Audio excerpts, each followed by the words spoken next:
Shalom, jumpa kembali dalam pengajaran online malam hari ini. Tema kita malam ini bicara tentang kehendak Allah. Saudara, ini tema yang menarik, karenanya saya harap Bapak Ibu Saudara bisa mengikuti dari awal, pertengahan hingga sampai pada akhirnya. Nah, Bapak Ibu Saudara, sebelum kita masuk dalam pengajaran, materi pengajaran, saya undang kita berdoa bersama lebih dulu. Mari kita berdoa. Bapa di surga, terima kasih buat malam hari ini. Kembali Tuhan sediakan waktu untuk kami belajar firman-Mu. Mari Tuhan berkata-kata, urapi kami semua, biar firman, pengajaran yang kami terima malam hari ini menjadikan kami hidup di dalamnya, sehingga kami boleh seturut kehendak dengan rencana Tuhan. Kami boleh mengerti kehendak Allah dalam hidup setiap kami masing-masing, pribadi lepas pribadi. Dan kami tahu kehendak Allah sempurna, kehendak Allah mendatangkan kebaikan, kehendak Allah menjadikan hidup kami bertambah baik, menjadi baik dan sangat baik. Karenanya Tuhan, kami mau buka pengajaran malam hari ini di dalam nama Yesus Kristus. Kami berdoa juga buat setiap pribadi, keluarga-keluarga dimanapun mereka yang malam ini juga menyaksikan ibadah pengajaran online. Tuhan lawat memberkati di dalam nama Yesus Kristus kami berdoa. Haleluya. Amin. Nah saudara, untuk itu mari kita baca firman Tuhan lebih dulu, terambil dalam 1 Tesalonika pasal yang kedua. Kita akan baca ayat 9 sampai ayat yang ke-12. Demikian firman Tuhan. Sebab kamu masih ingat saudara-saudara akan usaha dan jerih lelah kami sementara kami bekerja siang malam, supaya jangan menjadi beban bagi siapapun juga di antara kamu. Kami memberitakan Injil Allah kepada kamu. 10.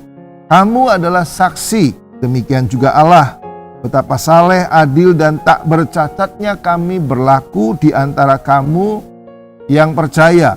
Kamu tahu betapa kami seperti bapa terhadap anak-anaknya telah menasihatkan kamu dan menguatkan hatimu seorang demi seorang, dan meminta dengan sangat supaya kamu hidup sesuai dengan kehendak Allah yang memanggil kamu ke dalam kerajaan dan kemuliaannya. Saudara, firman ini ditulis oleh Paulus, ditujukan kepada jemaat di Tesalonika. Satu harapan dari Paulus adalah supaya jemaat di Tesalonika hidup sesuai dengan kehendak Allah. Saya percaya bahwa ini juga merupakan satu kerinduan dari Yesus kepada kita, saudara dan saya, sebagai murid-muridnya, sebagai anak-anaknya, sebagai jemaatnya, sebagai mempelainya, untuk saudara dan saya hidup sesuai dengan kehendak Allah. Nah saudara, ini satu tema yang menarik buat saya. Kenapa? Karena seringkali kita salah dalam mengartikan kehendak Allah. Persepsi kita kadang-kadang keliru tentang kehendak Allah. Yang saya tahu, yang saya lihat seringkali kehendak Allah itu bergantung kepada kepentingan kita. Artinya sudut pandang kita, penilaian kita, pengukuran kita tentang kehendak Allah lebih ke arah subjektif. Apa itu? Seperti misalnya, kalau yang terjadi itu sesuai yang kita harapkan, sesuai yang kita inginkan, sesuai yang memang kita maui, maka seringkali terjadi, ya puji Tuhan, kehendak Allah. Ketika usaha dilancarkan, ketika usaha di segala macam, dibukakan jalan begitu mudah, kehendak Allah. Saudara, seringkali patokan ukuran kita, indikator kita adalah ketika segala sesuatunya dilancarkan, berjalan sesuai dengan impian, berjalan sesuai dengan harapan, berjalan sesuai dengan maunya kita, maka begitu mudah kita berkata kehendak Allah yang terjadi. Sebaliknya juga sama Bapak Ibu Saudara. Kadang-kadang ketika segala sesuatunya tidak sesuai yang kita ingin, tidak sesuai segala sesuatu yang tidak kita inginkan terjadi, maka kita gampang menyimpulkan, oh iya, karena bukan kehendak Allah, belum kehendak Allah, sehingga belum tercapai, sehingga tidak terjadi. Apakah seperti itu? Nah, mari kita lihat nasihat dari Paulus kepada jemaat di Tesalonika. Seperti apa sih hidup sesuai dengan kehendak Allah? Nah, saudara, menurut secara prinsip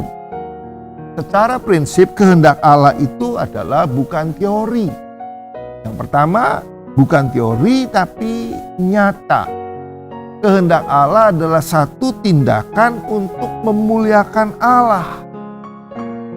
Kehendak Allah benar-benar terjadi, dialami dan dihadapi oleh seseorang yang rindu hidupnya sesuai dengan kehendak Allah. Contoh, kalau kita lihat di Perjanjian Lama, maka kita ingat ada kisah Daniel. Daniel, orang yang dipercaya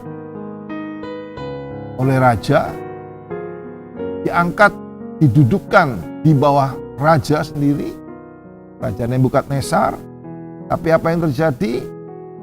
Alkitab mencatat Daniel dimasukkan ke gua singa. Dan di gua singa Daniel hadapi Bapak Ibu Saudara, karena dia melanggar satu aturan undang-undang yang dibuat, yang memang untuk menjegal atau menjatuhkan Daniel. Tapi Daniel hadapi Bapak Ibu Saudara. Sekalipun itu secara daging, secara real nyata, mungkin sesuatu yang menakutkan, ukurannya mati Bapak Ibu Saudara. Tapi dia hadapi, nyata. Aturan itu, hukuman itu nyata dan harus dijalani oleh Daniel. Sehingga apa? Daniel masuk ke gua singa. Nah, yang terjadi adalah singa tidak makan dan akhirnya Daniel hidup kembali. Saudara, itulah yang disebut kehendak Allah. Dia menghadapi resiko yang saya percaya resiko itu pasti semua orang akan menghindari. Tapi dia tetap lakukan, dia tetap jalani, dan kehendak Allah terjadi. Contoh lain adalah Sadrak, Mesak, Abednego. Karena tidak mau menyembah patung buatan Raja Nebukadnezar, maka Alkitab mencatat mereka harus dimasukkan ke dapur perapian yang dinyalakan 7 kali lipat lebih panas lagi. Saudara, orang-orang seperti ini adalah orang-orang yang hidup sesuai dengan kehendak Allah. Kenapa? Karena itu sesuatu yang real, sesuatu yang nyata, sesuatu yang terjadi. Tindakan-tindakan mereka itu memuliakan Tuhan. Tidak lagi didasarkan karena kepentingan pribadi, untung rugi, tapi mereka lebih melihat bahwa akhir, the end dari semuanya adalah untuk hormat kemuliaan Yesus Kristus Tuhan. Ya, kata lain, mereka ini adalah orang-orang yang berani mengambil resiko hanya untuk memuliakan Tuhan. Perjanjian Baru, Alkitab mencatat Yesus dicobai oleh iblis. Setelah Yesus 40 hari 40 malam berpuasa, maka Alkitab mencatat dalam Matius pasal yang keempat, iblis datang mencobai Yesus. Kalau engkau anak Allah, jatuhkan dirimu. Kalau engkau anak Allah, ganti roti batu ini jadi roti. Kalau engkau anak Allah, katakan seperti itu. Nah, Bapak Ibu Saudara, kalau kehendak Allah itu perhitungannya hanya kepentingan sesaat, kepentingan pribadi, hanya karena ada keuntungan-keuntungan yang bisa kita ambil, maka secara prinsip kita belum masuk dalam hidup sesuai dengan kehendak Allah. Hidup dalam kehendak Allah yang sebenarnya adalah ketika saudara menjalani segala sesuatu yang mungkin secara daging tidak enak. Tapi saudara tetap jalani, saudara tetap hidupi, dan ending dari semuanya adalah untuk hormat kemuliaan bagi Yesus. Yang kedua, Bapak Ibu Saudara, kehendak Allah secara prinsip adalah yang tidak bertentangan dengan hukum-hukum Alkitab. Kita tahu Alkitab mengajar untuk saudara dan saya punya iman dan berbuah.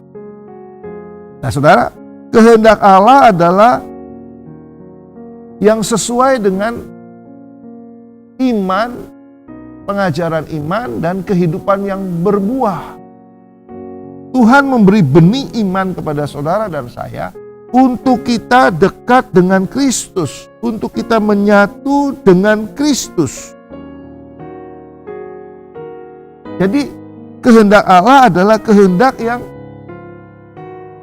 mempunyai tujuan untuk supaya saudara dan saya dekat dengan Kristus, bukan lagi semakin jauh.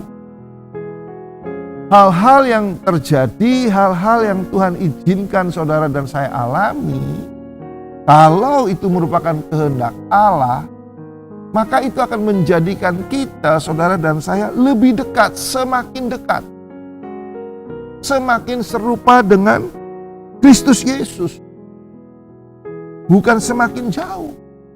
Seperti yang tadi saya sampaikan, Sadrak, Mesak, Abednego, ataupun Daniel, Bapak Ibu Saudara, maka dikatakan bahwa mereka menghadapi ancaman hukuman yang taruhannya nyawa.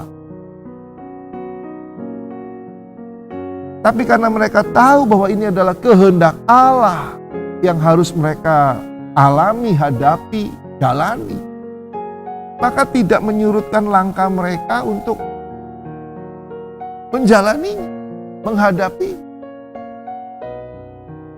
Mereka tahu resiko yang akan diambil. Makanya Alkitab mencatat ketika Sadrak, Mesak, Abednego dipanggil oleh raja, raja berusaha membujuk untuk sudahlah, kamu sembah saja patung yang dibuat. Karena raja merasa sayang dengan Sadrak, Mesak, Abednego. Dibujuk supaya mau menyembah. Nah ini satu tawaran yang menarik Bapak Ibu Saudara. Tapi yang terjadi adalah Sadrak, Mesak, Abednego, mereka tetap, bahkan mereka bilang, sekalipun Allah yang kami sembah tidak menolong kami, hendaknya Tuanku Raja tahu, sekali-kali aku tidak akan menyembah patung buatan raja. Saudara, inilah kehendak Allah yang sesungguhnya. Inilah hidup sesuai dengan kehendak Allah yang sebenarnya, yang real, yang nyata, yang bisa dilihat, yang bisa disaksikan. Sehingga kehendak Allah secara prinsip adalah tidak bertentangan dengan hukum-hukum Alkitab. Karena ketika itu terjadi, iman mereka semakin kuat, iman mereka semakin kokoh di dalam Yesus Kristus Tuhan. Rasul Yohanes, karena dia memberitakan Injil, maka penguasa pada saat itu berusaha menghentikan dengan berbagai cara. Sempat Yohanes ini digoreng hidup-hidup dengan minyak yang mendidih. Tujuannya supaya tidak lagi berani memberitakan Injil. Tapi apa yang dilakukan oleh Yohanes, Bapak Ibu Saudara, luar biasa. Tidak surut untuk melakukan kehendak Allah dalam hidupnya. Dia terus beritakan Injil keselamatan. Dia terus sampaikan kasih karunia, kabar baik. Sekalipun taruhannya nyawa. Digoreng hidup-hidup tidak mati. Akhirnya dia dibuang di Pulau Patmos. Saudara, kalau itu kehendak Allah, kita hidup sesuai dengan kehendak Allah. Pencobaan, aniaya, tekanan apapun tidak menyurutkan iman kita di dalam Kristus. Tidak menjauhkan kita dari Kristus, tapi justru lewat hal-hal peristiwa seperti itu kita semakin dekat dengan Kristus. Secara prinsip kehendak Allah tidak bertentangan dengan hukum-hukum Alkitab. Berbuah. Yohanes 15 ayat 1 sampai 7 nanti Bapak Ibu bisa baca. Dikatakan, jikalau kamu tinggal di dalam aku dan aku tinggal di dalam kamu, maka kamu akan berbuah banyak. Akan menjadi berkat, menjadi dampak, menjadi terang, menjadi kesaksian, menjadi garam, Bapak Ibu. Kehendak Allah yang sesungguhnya adalah menjadikan saudara dan saya berbuah dalam hidup ini. Yusuf, Bapak Ibu Saudara, kita tahu bagaimana Yusuf diperlakukan saudara-saudaranya. Dia sempat dibuang di sumur, dijual sebagai budak, bekerja sebagai budak, difitnah, dimasukkan penjara, dilupakan dan sebagainya. Banyak peristiwa-peristiwa yang menyakitkan hati, yang melukai, yang memberi masa lalu kepahitan bagi Yusuf. Dan ketika tiba saatnya untuk dia membalas dendam sekalipun, kalau orang itu tahu bahwa ini adalah kehendak Allah, maka hasilnya berbeda. Kita tahu Yusuf pada akhirnya menjadi berkat bagi seluruh dunia. Lewat apa yang dia alami, dia tahu ini kehendak Allah. Dan kehendak Allah adalah untuk memuliakan Tuhan. Dia menjadi saluran berkat yang luar biasa bagi seluruh dunia. Bapak Ibu Saudara, secara prinsip kehendak Allah yang ketiga adalah mendatangkan damai sejahtera sekalipun mungkin pahit. Orang yang mengerti dan hidup sesuai dengan kehendak Allah, dia tahu bahwa apa yang dia alami ini sesuatu yang tidak enak. Tapi lebih dari itu adalah kalau itu memang kehendak Allah, maka mendatangkan damai sejahtera. Kita melihat peristiwa di Ayub, bagaimana Ayub kehilangan segala sesuatunya, baik harta benda, anak-anak, bahkan istri yang menghasut, memprovokasi. Tapi Ayub tahu, sehingga dia menjalani semua proses. Alkitab mencatat tidak berbuat dosa. Saudara, kalau kehendak Allah itu pasti mendatangkan damai sejahtera. Itu secara prinsip yang saudara bisa terapkan dalam kehidupan saudara. Ketika saudara mau cross-check apakah kita hidup sesuai dengan kehendak Allah, maka 3 prinsip ini bisa menjadi tolok ukur bagi kita semua. Apakah yang kita alami ini dan kita sedang jalani ini endingnya untuk memuliakan Tuhan. Prinsip yang kedua, apakah yang kita jalani ini tidak bertentangan dengan hukum-hukum Alkitab. Apakah yang sedang kita alami ini membawa iman kita semakin kuat melekat di dalam Kristus? Apakah yang kita alami ini menjadikan kita berbuah-buah dalam hidup ini? Prinsip yang ketiga adalah apakah yang kita hadapi, jalani, kehendak Allah yang sedang kita jalani ini mendatangkan damai sejahtera atau tidak? Kalau itu ada, maka secara prinsip saudara sudah ada dalam jalurnya Tuhan. Hidup sesuai dengan kehendak Allah. Nah, saudara, bagaimana dalam bentuk wujud, dalam bentuk prakteknya? Paulus menyatakan kepada jemaat di Tesalonika ayat yang ke-9, 1 Tesalonika 2 ayat yang ke-9 dikatakan, sebab kamu masih ingat saudara-saudara akan usaha dan jerih lelah kami. Saudara, jangan dipikir kalau kehendak Allah itu segala sesuatunya berjalan lancar-lancar saja, mulus-mulus saja. Kalau segala sesuatunya dimudahkan semua, kemudian kita bilang, oh kehendak Allah yang terjadi. Oh ini benar-benar kehendak. Masih perlu diuji Bapak Ibu Saudara. Karena Alkitab sendiri mencatat ada jalan yang disangka lurus, tapi ujungnya membawa maut. Jadi itu bukan satu tolok ukur. Tolok ukur yang benar adalah kehendak Allah itu berbicara tentang jerih lelah. Kehendak Allah itu bicara tentang saudara melakukannya tapi saudara tidak merasa beban. Tidak merasa sesuatu itu persoalan, masalah atau kutuk, tidak. Tapi saudara melakukannya dengan enjoy, saudara mengerjakannya dengan sukacita, saudara mengerjakannya dengan damai sejahtera. Sekalipun mungkin capek, sekalipun itu mungkin melelahkan. Paulus berkata gini, saudara-saudara akan usaha dan jerih lelah kami, sementara kami bekerja siang dan malam, supaya jangan menjadi beban. Yang pasti kalau kehendak Allah tidak akan jadi beban buat saudara dan saya mengerjakan. Yang kedua, dalam prakteknya kehendak Allah adalah menjadi kesaksian hidup. Hidup yang bertanggung jawab. Ayat yang ke-10 dikatakan kamu adalah saksi. Demikian juga Allah betapa saleh, adil dan tak bercacatnya kami berlaku di antara kamu yang percaya. Orang yang hidup sesuai dengan kehendak Allah, maka dalam kehidupannya ada tanggung jawab. Bagaimana dia harus hidup dengan layak. Bagaimana dia harus hidup dengan benar. Bagaimana dia harus memiliki cara hidup yang baik. Dalam 1 Petrus dikatakan, cara hidup yang baik berbicara tentang bagaimana kita ini punya keunggulan, punya mutu, punya kualitas. Itulah kehendak Allah. Seperti Yesus katakan, aku datang supaya kamu hidup dan mempunyainya dalam kehidupan. Bukan asal hidup, bukan setengah hidup, bukan hidup sembarangan Bapak Ibu.